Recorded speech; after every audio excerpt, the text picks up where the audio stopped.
사도신경으로 주일 오후 예배를 시작하도록 하겠습니다. 전능하사 천지를 만드신 하나님 아버지를 내가 믿사오며 그 외아들 우리 주 예수 그리스도를 믿사오니 이는 성령으로 잉태하사 동정녀 마리아에게 나시고 본디오 빌라도에게 고난을 받으사 십자가에 못 박혀 죽으시고 장사한 지 사흘 만에 죽은 자 가운데서 다시 살아나시며 하늘에 오르사 전능하신 하늘 우편에 앉아 계시다가 저리로서 산자와 죽은 자를 심판하러 오시리라. 성령을 믿사오며 거룩한 공회와 성도가 서로 교통하는 것과 죄를 사하시는 것과 몸이 다시 사는 것과 영원히 사는 것을 믿사옵나이다. 아멘. 함께 찬송가 311장 하시겠습니다. 311장입니다.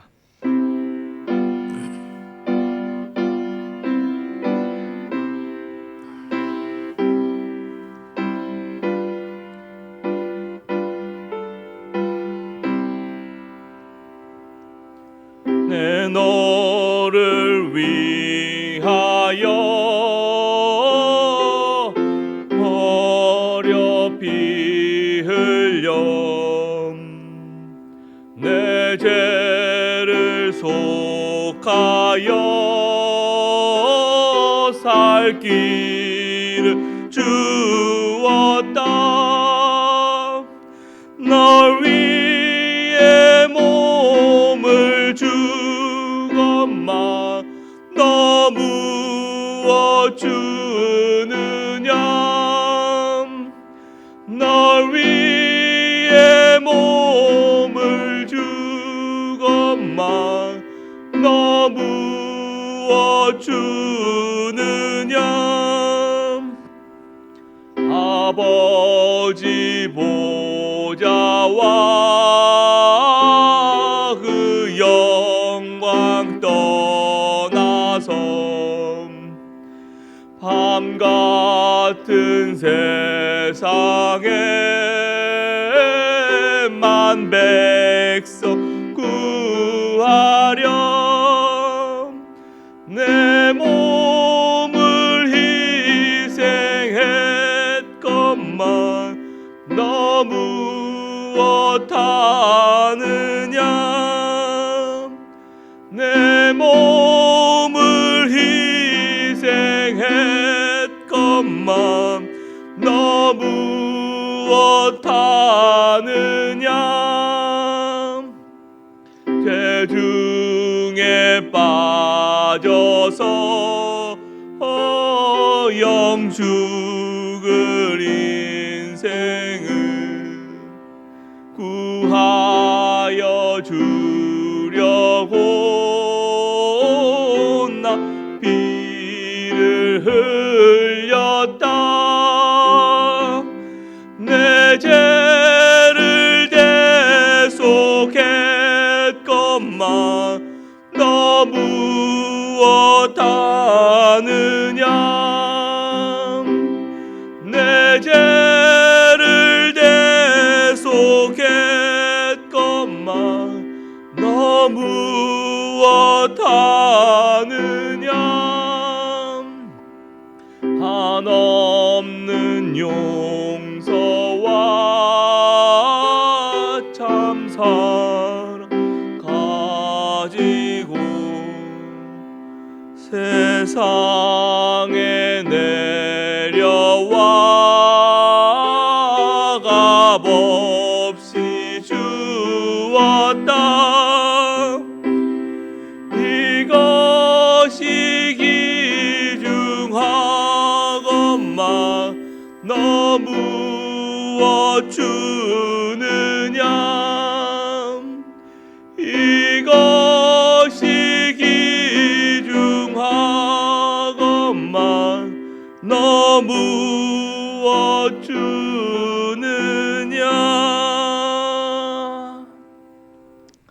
아멘.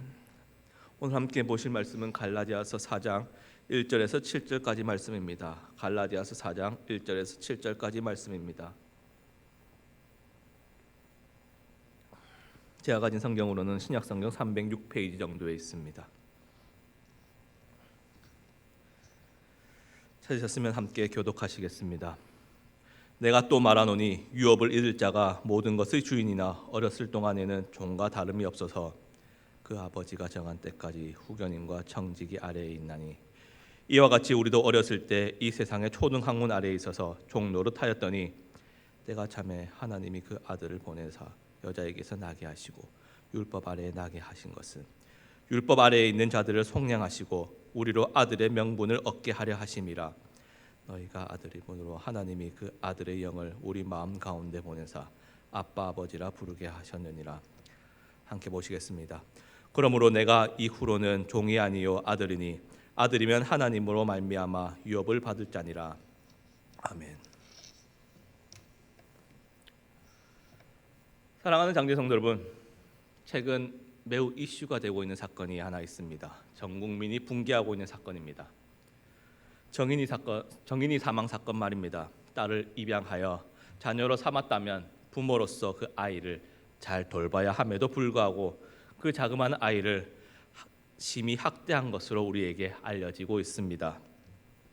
또한 최근 검찰에서는 양모에게 살인의 고의를 인정하여 공소장 변경을 통해 학대치사에서 살인의 죄로 이렇게 바뀌어서 현재 공판에서 진행이 되고 있는 상황입니다. 진짜 학대의 고의가 있었는지, 살해의 고의가 있었는지, 아니면 정말 들려오는 말처럼 아파트 청약 때문인지, 아니면 정말 실수인지 저는 잘 모르겠습니다.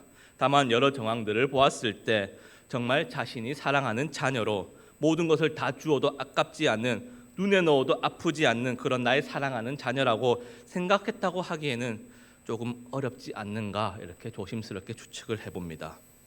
비록 10달 동안 배불러 상고를 겪지 않았다고 하더라도 그럼에도 불구하고 어쩌면 그 아이는 마음으로 낳는다는 그 입양의 절차를 통해 부모가 되고 또 그 아이는 자녀가 되었음에도 불구하고 어쩌면 그 조그마한 아이는 진정한 자녀로서 부모에게 사랑받고 누려야 할 유익을 받지 못하였다고 말할 수 있을 것 같습니다. 그리고 이 지점에서 우리 국민들이 분개하고 있는 것이라 생각이 됩니다. 그런데 말입니다. 하나님의 자녀로서 우리의 아버지 대신 하나님으로부터 지극히 사랑받고 또 우리가 하나님의 자녀로서 아들로서 딸로서 누려야 할 유익을 누리지 못한다는 사실에 대해서는 좀 어떻습니까?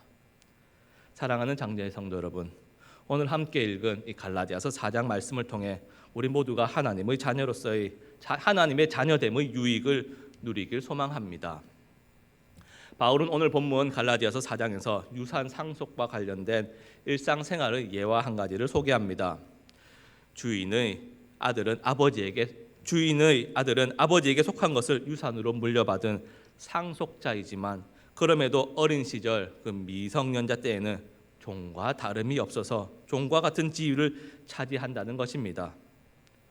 노예의 말입니다. 고대법에 따르면 아들은 아버지에게 속한 것을 유산으로 물려받도록 되어 있는 상속자였습니다. 그리고 종은 그 아들과는 대조적으로 재산 중에 일부였습니다. 상속해주고 또 상속받고 하는 그런 물질적인 매개체, 소유의 대상으로서 종을 대하는 것입니다. 아버지의 종이었지만 상속이 되면 이제 아들의 종이 되는 그러한 모양새 말입니다. 그러니 종에 대한 처우가 좋을 리가 없을 것입니다. 그렇지 않겠습니까? 제게는 아주 귀한 시계가 하나 있습니다. 정말 귀하며 그 시계의 값어치가 금전적으로 따져서 상상을 초월하는 금액입니다. 번쩍이는 것들이 촘촘하게 시계를 따라 둘러쳐져 있으며 그 무게는 또 작은 아령 정도로 팔목에 차면 정말 묵직합니다. 그리고 이름만 들어도 다 아는 그 값비싼 브랜드의 시계입니다. 너무 귀중하고 소중한 시계라 우리 성도님들은 제가 그 시계를 차고 다니는 것을 한 번도 보지 못하셨을 것입니다. 그리고 물론 저는 지금 예를 들어서 이야기하는 것입니다. 만약에 그렇다는 것입니다. 실제 존재하는 그런 게 아니란 것입니다. 오해하지 마십시오.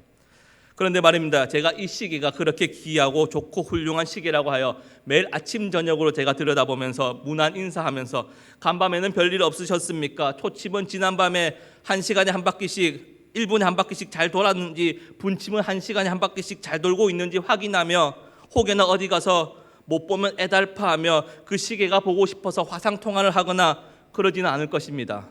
결국 제 소유의 시계이니까 말입니다. 제 물건 제 물건 중에 하나이지 제가 그 시계를 너무나 사랑해서 그 시계 앞으로 상속을 물려주거나 그런 일은 결코 일어나지 않을 것이란 얘기입니다. 하지만 저는 제 아들과 딸은 아침 저녁으로 잘 있는지 밤에 잠든 모습을 한참 바라다 보면 너무 이쁘다, 너무 귀엽다를 연발하며 사랑스러운 눈빛으로 지긋하게 바라며 나의 모든 것을 줘도 아깝지 않겠다는 마음을 수천 번 다짐을 하며 아버지로서 정말 최선을 다해 사랑해주고픈 그런 마음이 매일 밤 매일 아침마다 듭니다. 결코 시계를 볼 때와 같은 마음은 아닐 것입니다. 시계를 보면서 제 모든 걸 걸고 싶은 마음은 들지 않으니까 말입니다. 시계는 결국 시계일 뿐이니까 말입니다.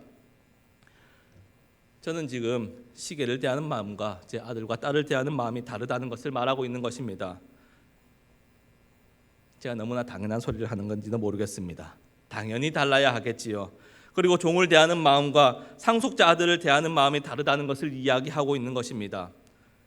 그런데 본문은 아들은 앞으로 미래적으로 상속을 받을 것이긴 하지만 어린아이인 동안은, 즉 미성년자인 동안은 상속자의 지위가 아니라 종과 같은 대우를 받는다는 것을 말하는 것입니다.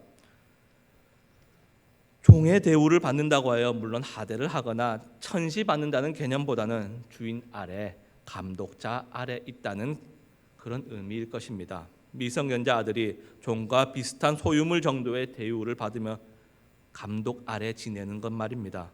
그 이유는 미성년자는 유업을 얻을 때까지 그리고 성년이 되기까지 아버지의 감독 아래 있기 때문입니다. 그리고 설령 그 미성년자들의 그 아버지가 죽었다고 하더라도 법적 후견인 밑에 있어야 하였습니다.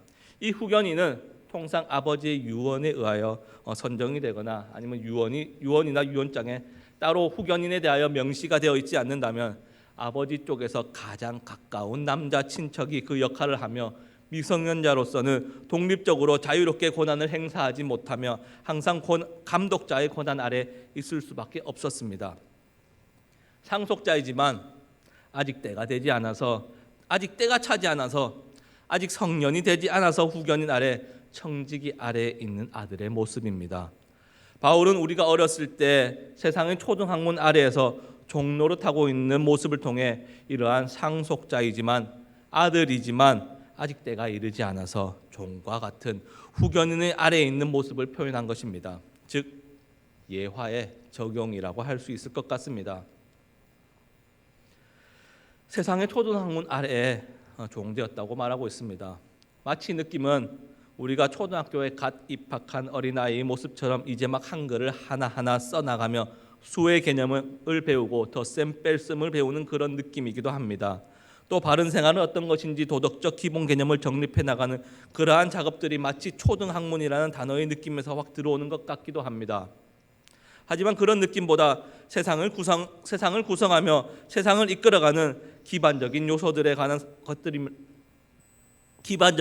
관한 것들에 대한 것이라 하면 이 초등학문에 대하여 조금 이해하기가 쉬울 듯합니다. 사실 이는 매우 오래전부터 시도되었던 것들입니다. 이 세상을 구성하는 물질에 대해 연구하며 땅, 공기, 물이나 불 등 물리적 요소 또는 우주, 천체 등에 대한 연구, 과학적인 방법, 합리적인 이성적인 사고 방법 등을 앞세우며 하나님의 자리를 잠식해 나가는 그러한 것들 아래 우리가 종된 모습을 보인다고 말씀하는 것입니다. 우리의 눈에 보여져야지만 합리적으로 보이며 이성적 사고를 통하여 그렇게 명확한 대답이 발견되어야지만 하는, 마치 모든 것을 다 알아낼 수 있으며 스스로 진리에 통달할 수 있을 것 같아 그러한 것에 우리가 종되었다는 이야기입니다. 어쩌면 이러한 것들이 우리를 올가매는 것인 줄도 깨닫지 못하고 말입니다. 하나님 없이도 우리는 잘 살아갈 수 있을 것만 같고 그런 생각에 우리가 사로잡혀 있다는 것을 세상의 초등학문 아래 종되었다고 표현하는 것입니다. 결국 하나님 없는 제 아래에 있는 모습을 말하는 것입니다. 그렇지만 이러한 상황의 변화를 가져오는 것이 4절에서 등장을 합니다. 때가 참에라고 기록하고 있습니다. 그런데 이 변화가 그저 시간이 흘러감으로써 우리가 시간이 지나감에 따라 성숙하여져서 오는 변화 그런 것을 이야기하는 것이 아닙니다. 변화의 원인은 우리 쪽에서 도무지 찾을 수가 없습니다. 아버지가 정한 때, 그 때가 차서 그 때가 이르러서 하나님 아버지께서 개입하시기 때문에 초등학문 아래에서 종노릇하던 우리에게 변화가 일어납니다. 하나님께서 이 변화에 전적으로 역할을 하십니다. 하나님께서는 그의 가장 높고 선한 뜻에 의해 아들을 보내시기로 결정하시고 여자에게 태어나게 하십니다. 여자에게서 태어난다. 이것은 아주 평범한 사람의 출생 방법이지 않습니까?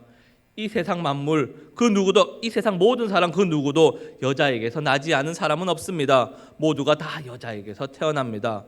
우주 만물을 지으신 분이 그 아들이 그냥 오시는 것도 아니고 하나님의 가장 높고 선한 뜻에 의해서 우리에게 오시는데 그 방법이 그저 평범한 인간의 출생 방법으로 다른 사람들과 별반 다를 바 없는 것처럼 태어나는 것입니다.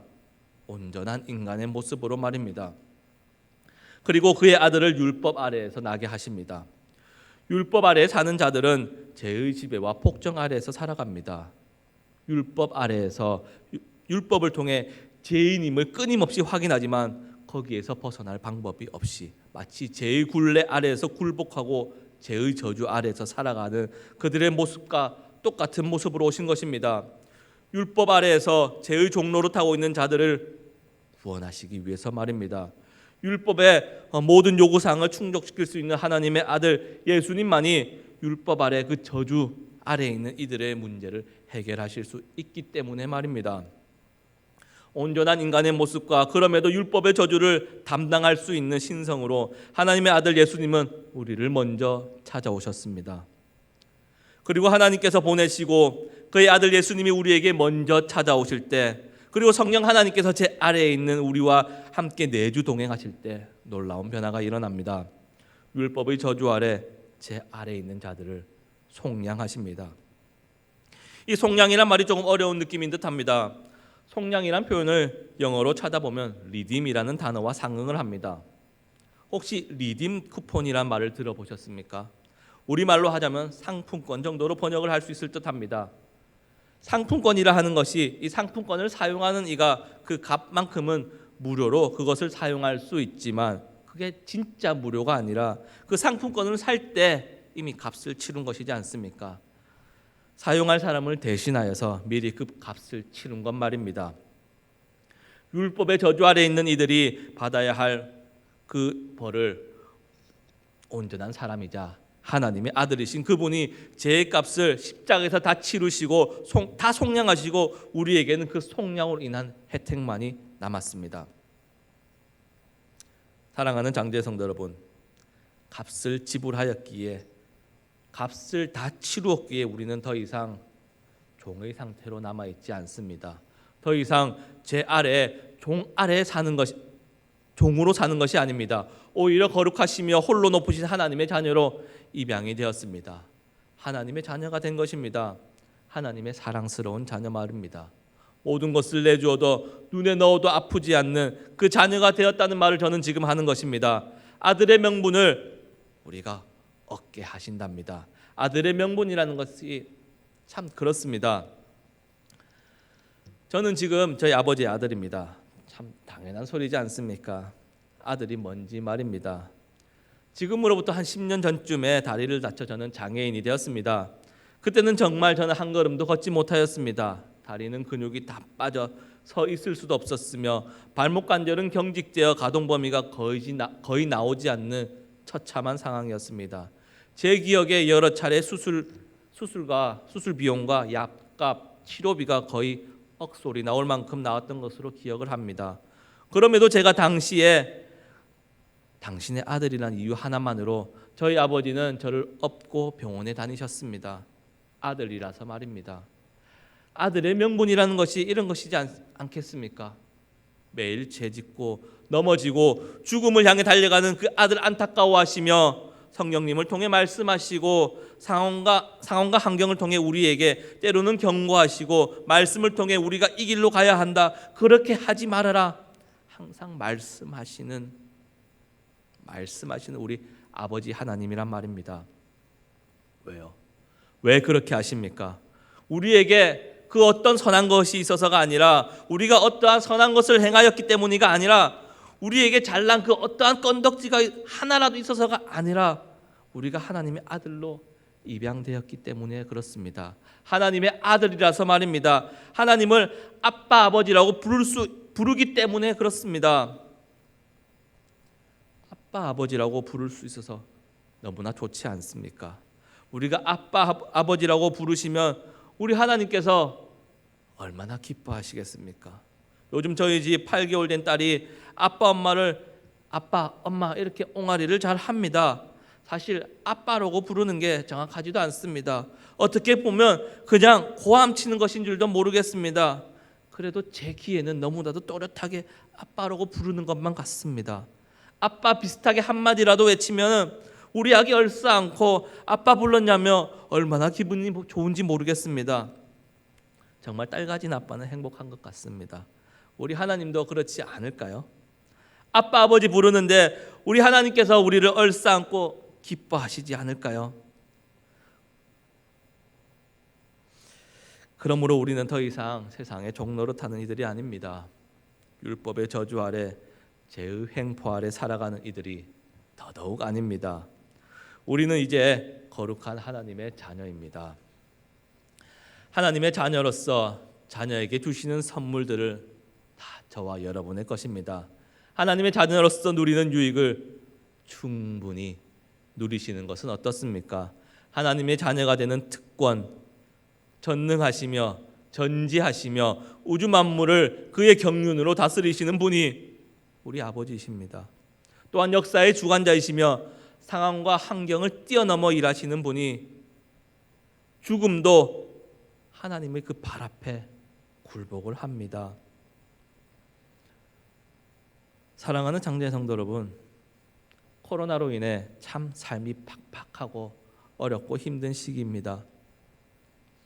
도무지 견디기 힘든 시간이 끝나지 않을 것만 같아 보이기도 합니다. 그렇지만 우리에게 아버지가 있지 않습니까? 우리의 아버지 되신 하나님은 그의 자녀들에게 필요하고 적절한 모든 것을 베풀어 주시며 혹 불필요하고 무용하고 해로운 것이라면 때로는 보류하실 것입니다. 물질적인 것이든 영적인 것이든 우리에게 필요하고 유익하며 또한 우리의 구원에 기여하는 모든 선한 것들은 우리에게 빠짐없이 부족함 없이 주실 것을 저와 여러분이 믿는다면 이 코로나 바이러스가 좀 우리의 삶을 힘들게 하지만 영상으로 예배를 드릴 수밖에 없어서 좀 답답하긴 하지만 우리 하나님 아버지가 계시다는 그 이유만으로도 우리 아버지가 계시다는 그 이유만으로도 크나큰 위로가 되지 않겠습니까? 우리가 하나님의 자녀라는 사실이 지금 여러분에게 저에게 위로가 되지 않겠습니까? 함께 기도하시겠습니다. 사랑하는 하나님, 감사합니다. 하나님께서 우리를 먼저 찾아오시고 불러주시고 도무지 우리에게 선한 것이 없음에도 우리를 주의 자녀 삼아주심이 너무나 감사합니다. 하나님, 사랑하는 아들 보내주셔서 율법의 저주에서 우리를 속량하셨습니다. 그 큰 은혜를 도무지 갚을 길이 없습니다. 그럼에도 우리를 아들 삼아주시고 아빠 아버지라 부르게 하신 그 사랑, 하나님이 우리의 아버지 되심이 우리가 너무나 큰 위로를 받습니다. 하나님, 우리 아버지 되신 하나님 사랑합니다. 우리의 고백을 통해 하나님 기쁨 받으시옵소서. 그리고 특별히 주의 자녀들을 불쌍히 여겨주셔서 코로나 바이러스로 인해 너무 많이 아파하지 않도록 지키시고 보호하여 주시옵소서. 이 모든 말씀 율법 아래 있는 우리를 속량하신 예수 그리스도 이름으로 기도드립니다. 아멘.